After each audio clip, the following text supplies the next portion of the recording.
কারণ যখন আমি একা থাকি তখন আমি ব্যক্তি, যখন আমরা সবাই মিলি তখন আমরা শক্তি। আমরা যেন শক্তি না হারাই। আমরা বিরোধে লিপ্ত হলে আমাদের শক্তি কমে যাবে। এই হচ্ছে 1 নম্বর ডিসঅ্যাডভান্টেজ। 2 নম্বর ডিসঅ্যাডভান্টেজ হচ্ছে আমরা নিজেরা বিরোধে লিপ্ত হলে অন্যরা আমাদের মাথায় কাঁঠাল ভেঙে খাইতে সুবিধা হয়। কথা বুঝেন নাই?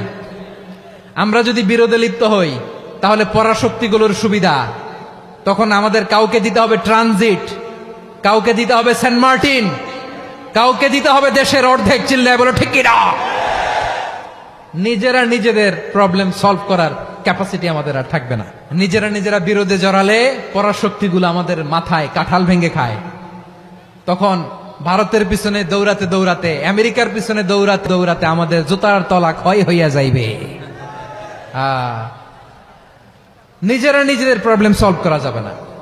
আমরা যদি অন্যের পিছনে না দৌড়াতাম আর এই বিরোধকে থামাতে পারতাম, বাংলাদেশ আজকে যেখানে আছে তার কমপক্ষে 50 গুণ সামনে থাকতো। চিল্লায় বলেন ঠিক কিনা?